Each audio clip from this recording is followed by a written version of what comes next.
الحمد للہ وحدہ لا شریک لہ والصلاة والسلام علی من لا نبی بعد وعلی آلہ واصحابہ الذین اوفوا عہد اما بعد۔ تخصص فی العقائد الاسلامیہ میں اصول حدیث پر سبق چل رہا تھا، اور گزشتہ کل میں نے اس پر گفتگو کی تھی کہ اتصال سند اور انقطاع سند کے اعتبار سے حدیث مبارک کی تقسیم۔ اس پر میں نے کہا تھا کہ اتصال سند اور انقطاع سند کے اعتبار سے احادیث کی 7 اقسام ہیں: حدیث مسند، حدیث متصل، حدیث منقطع، حدیث معلق، حدیث معضل، حدیث مرسل، حدیث مدلس۔ 5 احادیث پر گفتگو ہو چکی تھی، 5 اقسام پر۔ آج ہم سب پہلے حدیث مرسل اور پھر حدیث مدلس پہ بات کرتے ہیں۔ حدیث مرسل کسے کہتے ہیں؟ شیخ الاسلام مولانا ظفر احمد عثمانی رحمہ اللہ تعالی وفات 1394 ہجری قواعد فی علوم الحدیث میں لکھتے ہیں: بل مرسل ما حذف من آخر اسنادہ وقول التابعی قال رسول اللہ صلی اللہ علیہ وسلم کذا او فعل کذا وقد یطلق الارسال علی الحذف مطلقا فی ای موضع کان۔ مرسل اس حدیث کو کہتے ہیں، مرسل وہ حدیث ہے کہ جس کی سند کے آخر سے راوی محذوف ہو۔ سند کے آخر میں راوی ہوتا ہے صحابی، یعنی صحابی کا ذکر نہ ہو اور تابعی براہ راست کہے قال رسول اللہ صلی اللہ علیہ وسلم، یا تابعی کہے فعل رسول اللہ صلی اللہ علیہ وسلم۔ یہ مرسل کی تعریف ہے۔ اور بسا اوقات مرسل اسے بھی کہا جاتا ہے جس میں کوئی راوی معذوف ہو، حق کہیں سے بھی ہو، لیکن تعریف مرسل کی وہ ہے جو میں نے آپ کی خدمت میں پیش کر دی ہے۔ اس کی مثال تفسیر ابن ابی حاتم الرازی: وبه قال حدثنا یونس بن عبد الاعلی قال انبانا ابن وهب قال حدثنا ابو صخر عن محمد بن کعب القرظی قال کان رسول اللہ صلی اللہ علیہ وسلم اذا قرأ فی الصلاۃ اجابہ من وراءہ ان قال بسم اللہ الرحمن الرحیم قالوا مثل ما یقول حتی تنقضی الفاتحۃ والسورہ فلبث ما شاء اللہ ان یلبث ثم نزلت واذا قرئ القرآن فاستمعوا له وانصتوا لعلکم ترحمون فقرأ وانصتوا۔ محمد بن کعب قرظی رحمہ اللہ فرماتے ہیں کہ رسول اللہ صلی اللہ علیہ وسلم جب نماز میں قرات فرماتے تو مقتدی بھی 7 کلمات کو دہراتے جاتے، یعنی قرات کرتے۔ اگر آپ صلی اللہ علیہ وسلم بسم اللہ الرحمن الرحیم پڑھتے تو مقتدی بھی بسم اللہ الرحمن الرحیم پڑھتے، یہاں تک کہ سورہ فاتحہ اور دوسری سورت مکمل ہو جاتی۔ یہ سلسلہ جب تک اللہ تعالیٰ نے چاہا چلتا رہا۔ پھر یہ آیت کریمہ نازل ہوئی وَإِذَا قُرِئَ الْقُرْآنُ فَاسْتَمِعُوا لَهُ وَأَنصِتُوا لَعَلَّكُمْ تُرْحَمُونَ فَقَرَأَ وَأَنصِتُوا۔ پھر آپ صلی اللہ علیہ وسلم قرات فرماتے تو صحابہ کرام خاموش ہو جایا کرتے۔ اس میں امام محمد بن کعب القرظی رحمہ اللہ تابعی ہے، اور یہ رسول اکرم صلی اللہ علیہ وسلم کا مبارک عمل نقل فرما رہے ہیں، اور درمیان میں جو صحابی کا واسطہ ہے اس کا ذکر نہیں کیا، لہذا یہ حدیث مرسل ہے۔ حدیث مرسل کا حکم کیا ہے؟ جمہور کے ہاں خیر القرون کی مرسل حجت ہے۔ صحابہ کرام، تابعین، اتباع تابعین، خیر القرون کے دور کی مرسل یہ حجت ہے، لیکن اس کے ساتھ 2 شرطیں ہیں۔ نمبر 1، مرسل ثقہ ہو، یعنی وہ جو راوی اپنے اوپر سے راوی کو گرا رہے ہیں وہ خود راوی ثقہ ہو۔ نمبر 2، اس ارسال کرنے والے محدث کی عادت ہو کہ وہ ہمیشہ ثقہ سے ارسال کرتا ہو، ہمیشہ ثقہ سے۔ چنانچہ امام ابو بکر احمد بن علی الجساس الرازی رحمہ اللہ وفات 370 ہجری الفصول فی الاصول باب القول فی الخبر المرسل میں لکھتے ہیں: مذہب اصحابنا ان مراسیل الصحابۃ والتابعین مقبولۃ۔ صحابہ رضی اللہ عنہم اور تابعین کی مراسیل یہ مقبول ہیں۔ اسی طرح شیخ عبد الفتاح ابو غدہ رحمہ اللہ تعالی وفات 1417 ہجری حاشیہ قواعد فی علوم الحدیث میں تحریر فرماتے ہیں اصح الاقوال ان منها المقبول والمردود ومنها الموقوف، کہ مرسل احادیث میں سے صحیح ترین قول یہ ہے کہ بعض قبول کی جاتی ہیں، بعض کو رد کیا جاتا ہے اور بعض میں توقف کیا جاتا ہے۔ مقبول کون سی ہے، مردود کون سی ہے اور موقوف کون سی ہے، اس کی تفسیر فرمایا فمن علم من حالہ انہ لا یرسل الا عن ثقۃ قبل مرسلہ، جس راوی کے بارے میں پورا یقین ہو کہ یہ راوی ہمیشہ روایت جو کرتا ہے تو ثقہ سے کرتا ہے، غیر ثقہ سے نہیں، یہ ارسال ثقہ سے کرتا ہے تو اس کی روایت قبول ہوگی۔ یعنی اس کا معنی کہ اگر اس نے کوئی راوی گرایا ہے تو ثقہ ہی ہے، غیر ثقہ نہیں ہو سکتا، ان کی عادت ہی ہے۔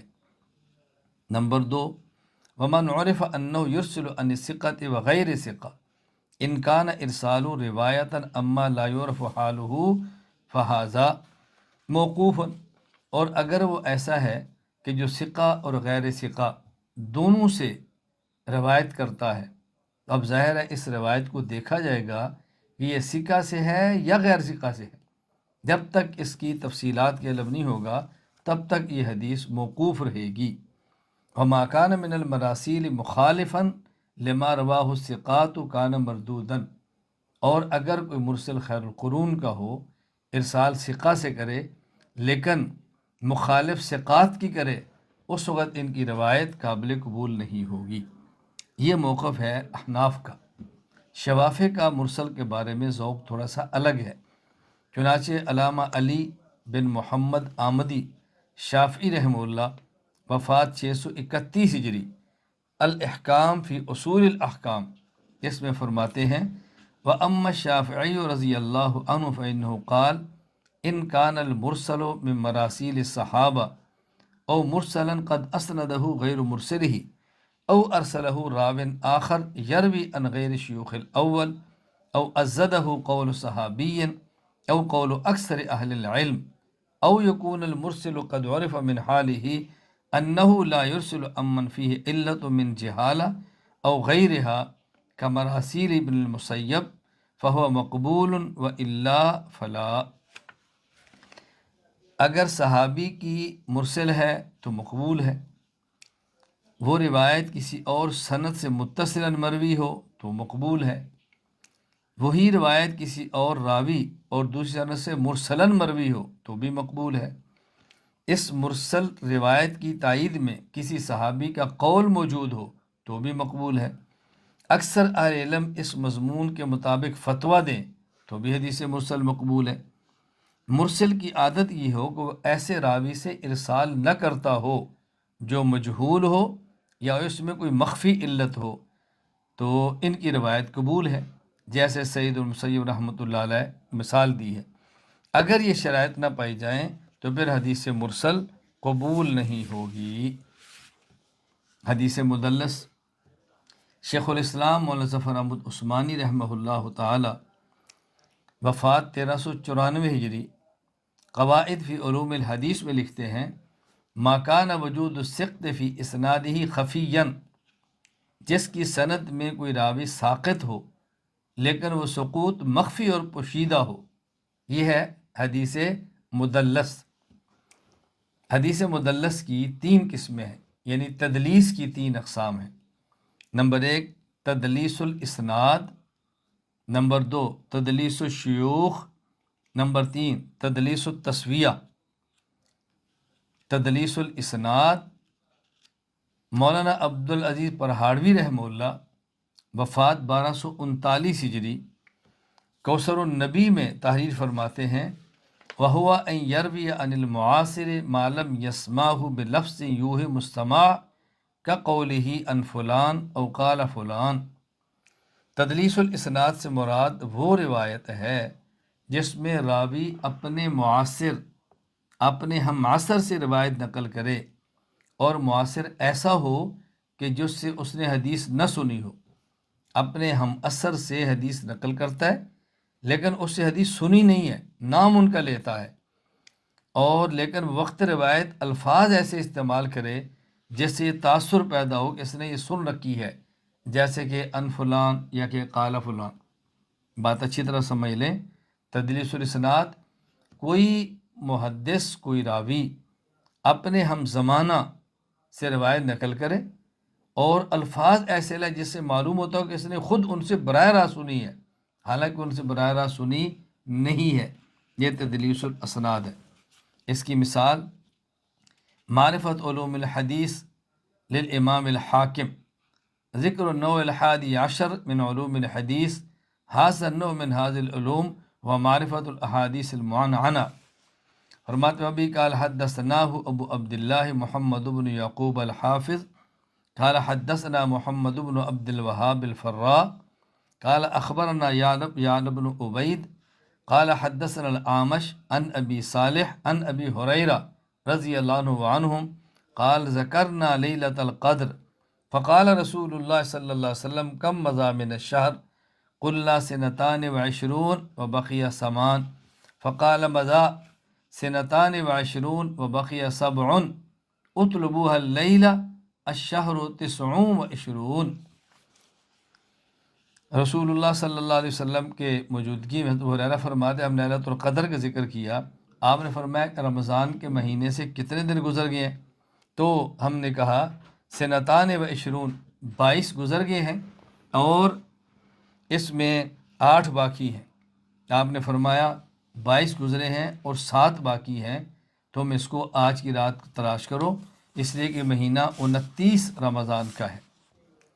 اس روایت کے راوی امام اعمش نے ابو صالح سے یہ روایت نہیں سنی، لیکن یہ صیغہ ان سے نقل کرتے ہیں۔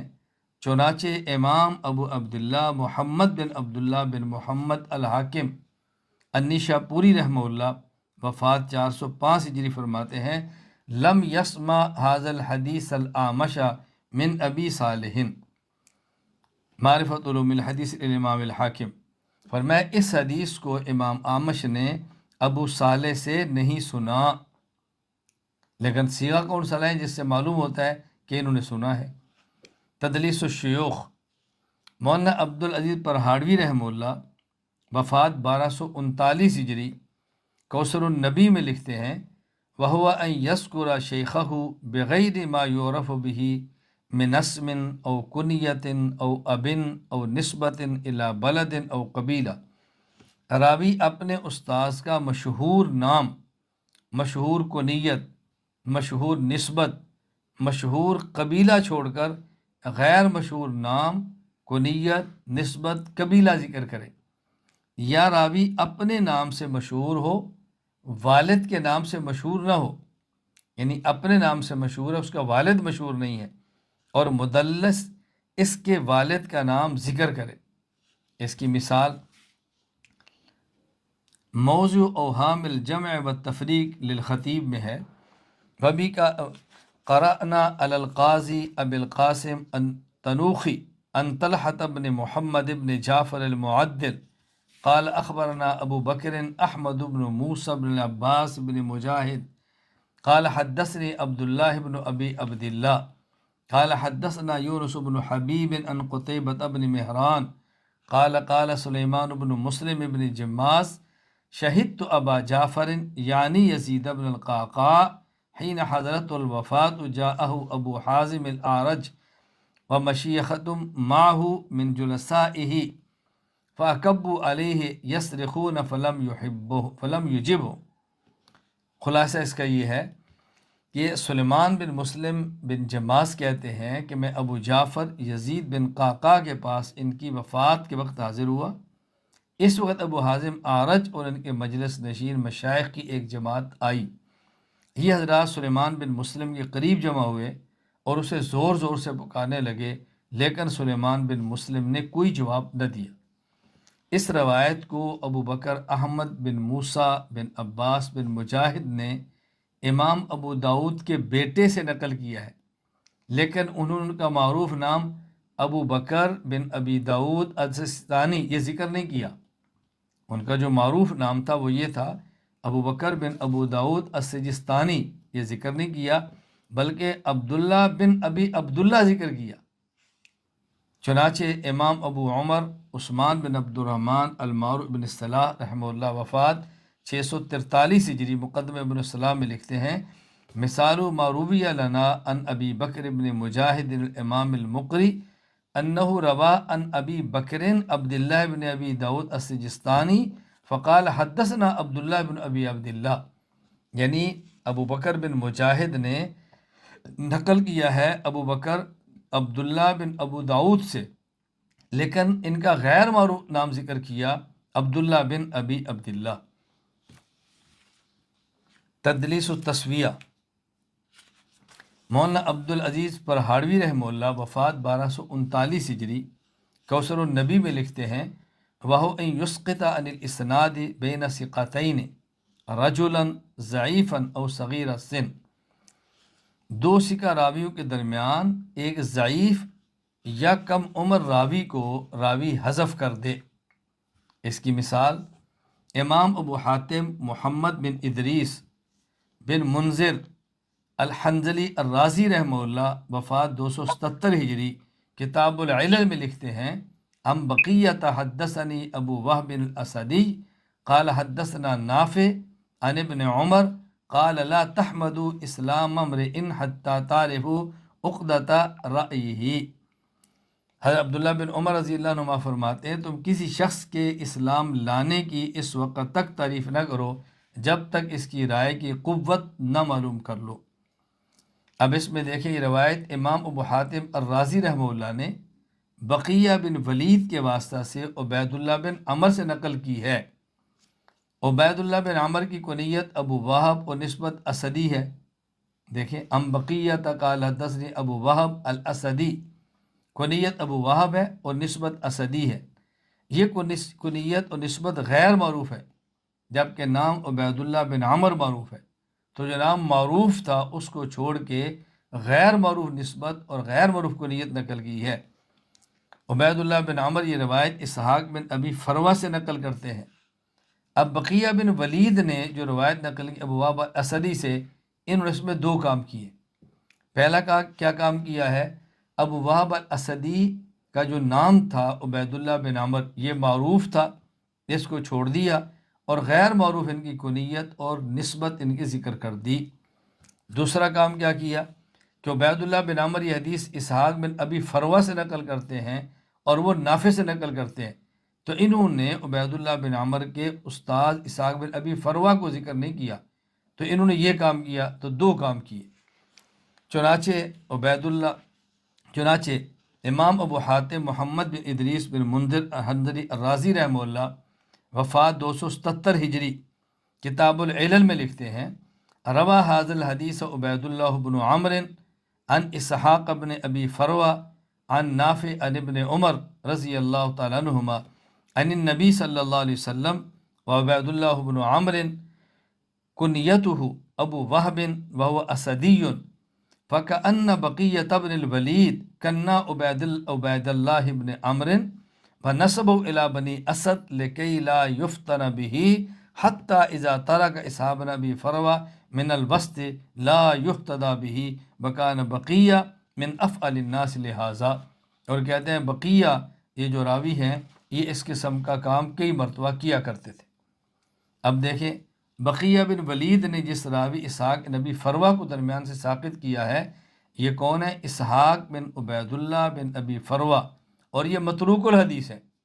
امام ابو عبد الرحمن احمد بن شعیب النسائی رحمہ اللہ وفات 303 ہجری الضعفاء بالمتروکین للنسائی کے اندر یہ لکھتے ہیں۔ حافظ ابو احمد عبداللہ بن عدی الجرجانی رحمہ اللہ وفات 365 ہجری الکامل میں لکھتے ہیں ان یحیی بن معین یقول اسحاق بن ابی فروہ لیس بشیء لا یکتب حدیثہ، ان کی حدیث میں حیثیت نہیں تھی اور ان کی حدیث کو نہ لکھا جائے۔ تب انہوں نے ایسے راوی کو حذف کیا کہ جو راوی کمزور تھے۔ اس مدلس حدیث کا حکم کیا ہے؟ احناف کے نزدیک خیر القرون کی مدلس روایت دو شرائط کے ساتھ قبول ہے۔ نمبر 1 مدلس تدلیس کرنے والا ثقہ ہو، نمبر 2 مدلس خیر القرون کا راوی ہو، صحابہ تابعین اتباع تابعین کے دور کا۔ چنانچہ شیخ الاسلام مولانا ظفر احمد عثمانی رحمہ اللہ وفات 1394 ہجری۔ قواعد فی علوم الحدیث میں لکھتے ہیں فَإِن كَانَ الْمُدَلِّسُ مِن ثِقَاتِ الْقُرُونِ الثَّلَاثَةِ يُقْبَلُ تَدْلِيسُهُ كَإِرْسَالِهِ مُطْلَقًا۔ اگر تدریس کرنے والا شخص قرون ثلاثہ کا ثقہ راوی ہو تو اس کی تدریس قبول کی جائے گی، جیسا کہ اس کی مرسل روایت قبول کی جاتی ہے۔ تو یہ میں نے آپ کی خدمت میں پیش کی ہیں حدیث مدلس کی تعریف اور اس کا حکم۔ اللہ تعالیٰ مجھے اور آپ سب کو اصول حدیث پڑھنے کی، اصول حدیث سمجھنے کی اور اس کے مطابق حدیث پاک کو لینے کی، آگے امت کو پڑھانے کی، پھیلانے کی، عمل کرنے کی توفیق عطا فرمائے۔ وآخر دعوانا ان الحمد للہ رب العالمین۔